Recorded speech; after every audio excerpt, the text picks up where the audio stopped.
जो कि गांव की एक मेहनती और ईमानदार लड़की थी, लेकिन मेहनत करके भी कभी पूरा नहीं पड़ता था। कभी रोटी होती तो सब्जी नहीं, कभी सब्जी होती तो रोटी नहीं। सुमन हताश होती रही, लेकिन कभी भी उसने गलत काम करने के बारे में नहीं सोचा। और फिर एक ऐसा दिन आया। आज फिर बस 20 रुपए मिले, बच्चों के लिए दाल रोटी हो पाएगी। बस चाक खत्म हो गया है, बच्चों को कल कैसे पढ़ाऊंगी। चलो कोई नहीं, राम जी जो करेंगे अच्छा ही करेंगे। सारा दिन घास फूस साफ करती है, फिर भी इसके माथे पर शिकन नहीं है। इतनी मेहनत कौन करता है भाई? आराम करना सीखो, तभी अमीर बनोगे। तभी भीड़ के बीच से एक बुजुर्ग साधु लड़खड़ाते हुए निकले। साधु के कपड़े पुराने थे, लेकिन चेहरे पर तेज था। वो जानबूझकर अपने हाथ से एक चमकदार सोने की अंगूठी जमीन पर गिरा देते हैं। भीरू की नजर तुरंत उस चमकती हुई अंगूठी पर पड़ती है। उसकी आंखें लालच से बड़ी हो जाती हैं। अरे वाह, ये तो असली सोना है। इतना कीमती माल। नहीं, मैं अभी नहीं उठाऊंगा, सब देख रहे हैं। ये बुढ़ाऊ कौन है? कहीं ये कोई चाल ना हो।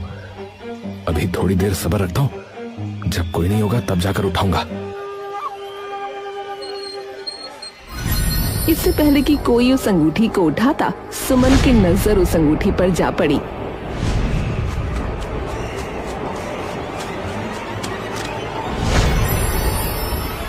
इस अंगूठी से तो बच्चों की फीस भर सकती हूँ, पर नहीं, ये मेरी कमाई नहीं है। सुमन तुरंत बिना किसी लालच के साधु की तरफ भागती है।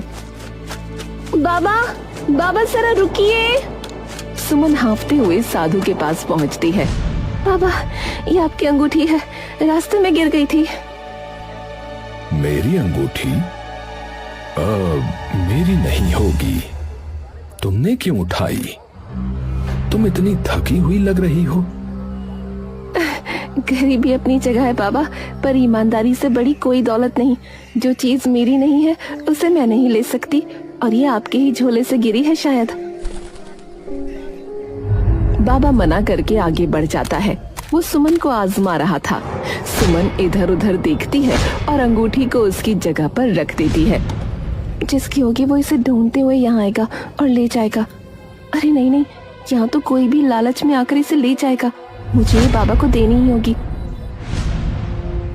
सुमन बाबा के पास जाकर बोली, बाबा, आप कहीं मेरी कोई परीक्षा तो नहीं ले रहे? ये अंगूठी आप ही की है, कृपया आप इसे रखें।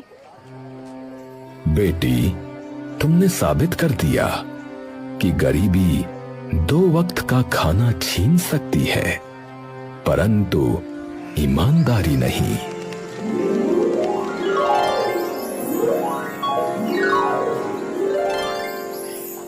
बेवकूफ, मौका हाथ से निकल गया। बस 20 रुपए की सब्जी ही साफ करती रहेगी ये जिंदगी भर।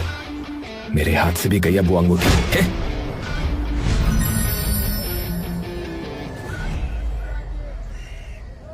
बेटी, तुमने मेरी ये परीक्षा उत्तीर्ण कर ली। संसार में ईमान और धैर्य से बड़ी कोई शक्ति नहीं है बेटी। ये लो, ये कोई साधारण वस्तु नहीं है। ये तुम्हारी ईमानदारी और परिश्रम का सच्चा मित्र है। इसे सदैव संभाल कर रखना। पर बाबा, इसकी क्या जरूरत है? मैंने तो बस वही किया जो सही था। जब तुम इस पर्स में परिश्रम से कमाए हुए थोड़े से पैसे डालोगी, तो ये तुम्हें उस नेक कमाई का सही पुरस्कार देगा। परंतु एक बात सदैव याद रखना, इसकी जादुई ताकत सिर्फ नेकी के कार्य और जरूरतमंदों की सहायता के लिए है। इसे कभी भी लालच में प्रयोग मत करना। साधु मुस्कुराते हैं और तेजी से भीड़ में ओझल हो जाते हैं। धीरू आंखें फाड़ कर ये सब देखता है। उसके चेहरे पर लालच की हंसी आ जाती है। ईमानदारी का दोस्त। ये बुढ़ाऊ इस गरीबन को कोई खजाने की चाबी दे गया लगता है। ये पर्स इसके पास नहीं, मेरे पास होना चाहिए। मैं देखूंगा इसमें क्या चमत्कार है। धीरू गुस्से से अपनी दाढ़ी सहलाता है। सुमन पर्स को कसकर पकड़ती है। वो साधु की बातों के बारे में सोचती है। उसे अभी भी यकीन नहीं हो रहा था कि ये पर्स कोई जादुई चीज है। बाबा ने कहा था मेहनत का दोस्त, पता नहीं ये क्या है, पर बाबा का आशीर्वाद है। सुमन पर्स को लेकर अपनी झोपड़ी की तरफ चलना शुरू करती है। चलते चलते भी वो पर्स को बार बार पलट कर देखती है। अभी ये गरीब घर को जा रही है। मैं रात का इंतजार करूंगा, फिर ये जादुई पर्स मेरा होगा। धीरू एक खतरनाक मुस्कान देता है। अगला दिन सुमन की झोपड़ी। सुमन सुबह उठती है। वो उत्साहित होकर पर्स उठाती है और खोलती है। उसने पिछली रात मेहनत से कमाए हुए 10 रुपए पर्स में डाले थे। अंदर 10 रुपए के 2 नोट, कुल 20 रुपए हैं। सुमन हैरान और खुश होती है। बाबा का आशीर्वाद है, ये तो सच में काम कर रहा है। सुमन बाजार जाती है और उन 20 रुपयों से बच्चों के लिए ज्यादा चाक और कुछ पुरानी स्लेटें खरीदती है। सुमन बच्चों को स्लेटें बांट रही है। धीरू अपनी दुकान से गुस्से में ये सब देखता है।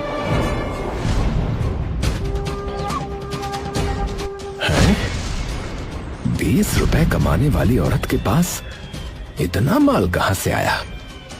जरूर ये पर्स कोई खजाने की चाबी है। सुमन की झोपड़ी। शाम का समय। सुमन फिर से सब्जी साफ करने का काम करके 10 रुपए कमाती है। वो खुशी से पर्स में पैसे डालती है। इस बार वो सोचती है कि उसे अपने लिए एक अच्छी नई साड़ी खरीदनी चाहिए। अगली सुबह सुमन उत्साहित होकर पर्स खोलती है। अरे पैसा तो गायब है, बस सूखे पत्ते हैं। सुमन उदास होकर बाहर देखती है। उसे साधु की बात याद आती है। इसे कभी लालच में इस्तेमाल मत करना। ओह, इसका मतलब ये पर्स सिर्फ जरूरत के लिए और दूसरों की भलाई के लिए पैसा देगा, खुद के लिए ऐश करने पर नहीं। सुमन मुस्कुराती है। वो फिर से 10 रुपए डालती है और मन में तय करती है कि कल इन पैसों से गांव के कुएं के लिए रस्सी खरीदेगी। सुमन की झोपड़ी के बाहर रात का समय। रात अंधेरी है। सुमन की छोटी सी झोपड़ी में दीपक जल रहा है। धीरू अंधेरे में चुपके से झोपड़ी के पास छिपा हुआ है। वो लालच और गुस्से से कांप रहा है। 3 दिन हो गए। ये गरीब रोज बच्चों के लिए नई चाक और किताबें खरीद रही है। इतना पैसा आ कहां से रहा है? जरूर वो फटा हुआ पर्स ही जादू कर रहा है।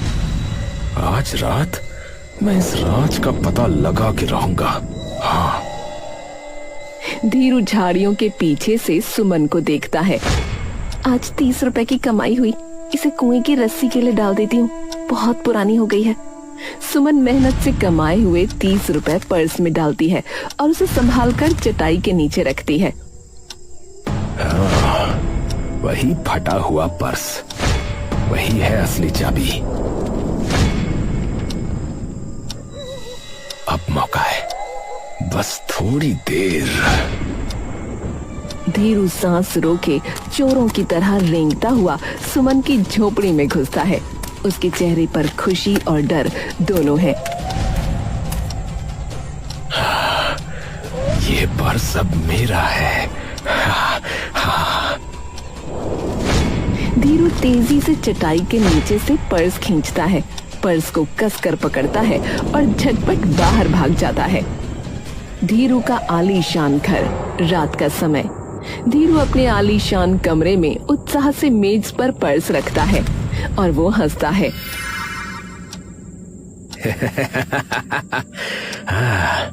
ये फटा हुआ पर्स अब मुझे गांव का सबसे अमीर आदमी बनाएगा। वो तुरंत अपनी तिजोरी खोलता है। तिजोरी में काला धन रखा है, किसी गरीब की जमीन कब्जा करके कमाया हुआ। 10 रुपए का क्या फायदा? मैं सीधे 10,000 डालूंगा। ये पर्स तो लाखों करेगा, लाखों। धीरू बड़ी रकम को जबरदस्ती पर्स में ठूंस देता है। पर्स फटने लगता है, लेकिन वो परवाह नहीं करता।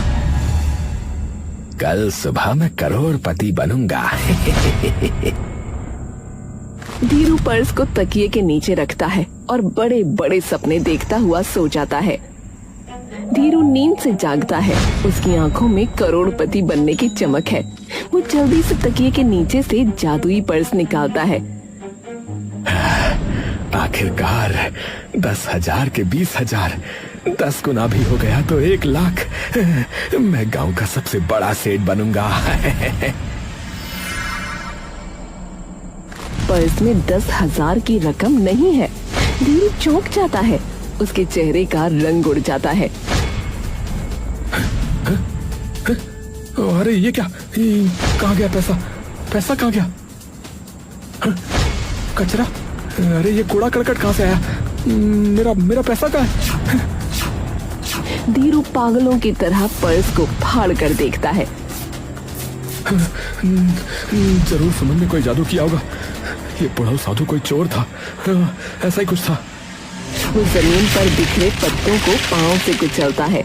सुमन की बात उसे याद आती है।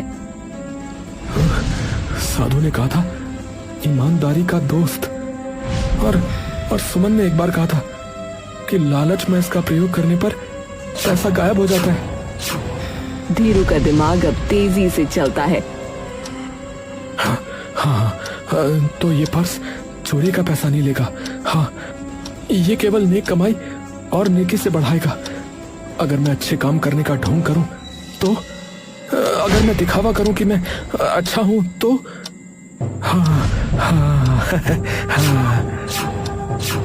धीरू के चेहरे पर नई शातिर मुस्कान आ जाती है। ये गुंडागर्दी का पर्स नहीं, ढोंग का पर्स है। मैं लोगों की मदद का दिखावा करूंगा और पर्स को बेवकूफ बनाऊंगा। हाँ। धीरू जल्दी से पर्स को ठीक करता है। वो ईमानदारी से कमाए हुए 50 रुपए जो उसके एक पुराने किराएदार से मिले थे पर्स में डालता है। अब इंतजार कर, कल मैं संत बनूंगा, सिर्फ एक दिन के लिए। धीरू बड़े बड़े सपने देखकर खुशी से फिर से सोने की कोशिश करता है। बाहर तेज धूप और परिंदों की आवाज आ रही है। धीरू अब सजा धजा है। उसके चेहरे पर एक झूठी मुस्कान है। उसने पर्स में ईमानदारी से कमाए हुए 50 रुपए डाले थे। धीरू उत्साह से पर्स खोलता है। पर्स में 50 रुपए के 2 नोट यानी कुल 100 रुपए हैं। ये काम कर गया, ये काम कर गया। पर्स बेवकूफ बन गया। ये मेरी नीयत को नहीं, मेरे बाहरी काम को देखता है। धीरू तुरंत पैसे जेब में रखता है और एक बड़ी चाल चलने के लिए बाजार की ओर भागता है। धीरू अब बदला हुआ दिख रहा है। वो विनम्रता और हमदर्दी का ढोंग कर रहा है। वो एक गरीब सब्जी बेचने वाली अम्मा के पास जाता है। अम्मा, अरे इतनी धूप में अकेली क्यों बैठी हो? तुम्हारा ठेला देखो कितना खराब है। धीरू उस अम्मा को बढ़ा चढ़ाकर 500 रुपए देता है। सेठ जी, आप सूरज कहाँ से निकला आज? अम्मा, नेकी करो तो दिल को अजीब सी शांति मिलती है। ये तुम्हारा बोनस है।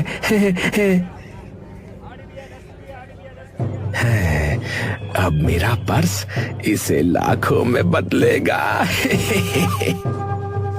धीरू उसी दिन पूरे गांव में छोटा छोटा दान करता है।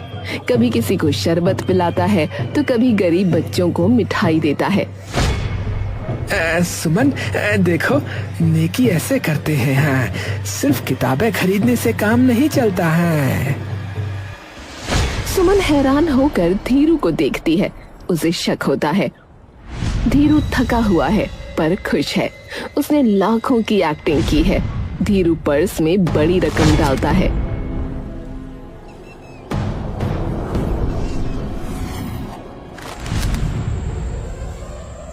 हे प्रभु, मैंने आज सबसे अधिक अच्छा कार्य किया है। कल तक मेरे पैसे 100 गुना हो जाने चाहिए। हाँ। धीरू इंतजार करता हुआ सो जाता है। उसे नहीं पता कि बुजुर्ग साधु दूर से उसे देख रहे हैं। धीरू नींद से जागता है। वो उत्साह में है क्योंकि उसे लगता है कि उसका ढोंग काम कर गया है। धीरू तेजी से पर्स की ओर लपकता है। कल तो मैंने पूरे गांव में एक्टिंग की थी। पैसे तो अब लाखों हो गए होंगे। हाँ, हाँ।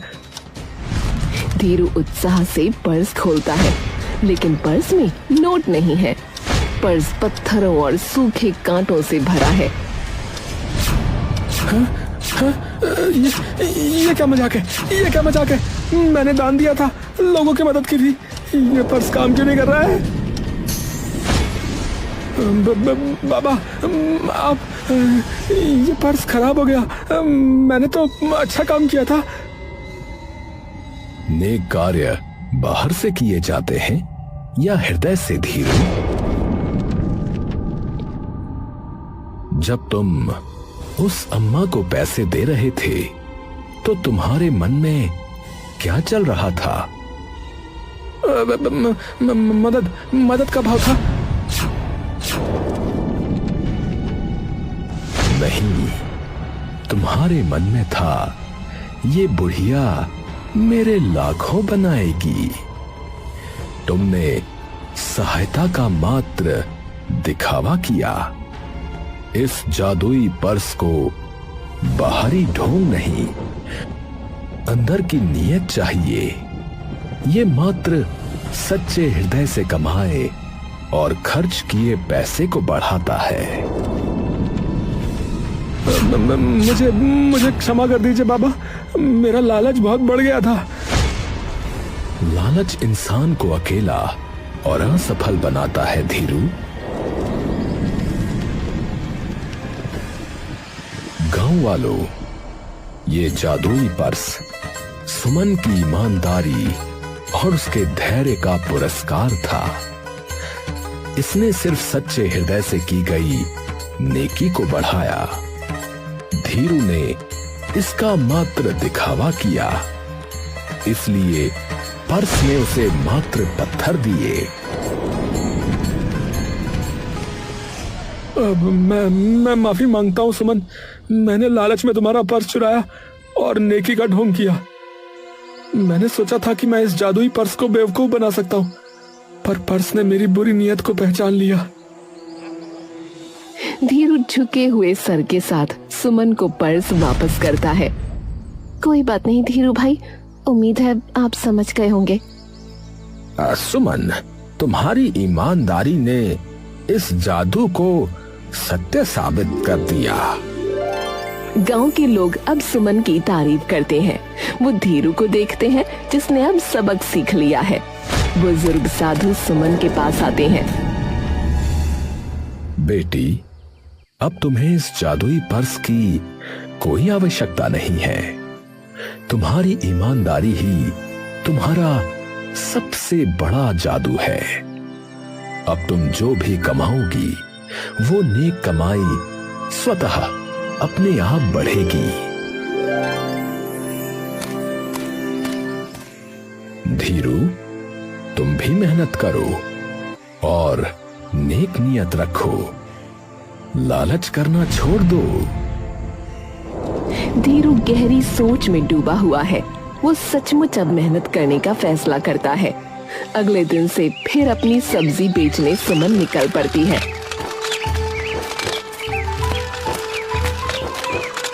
और अब की बार उसके पास ग्राहकों का जमावड़ा लगने लगता है। तेरे घर देर है प्रभु, अंधेर नहीं।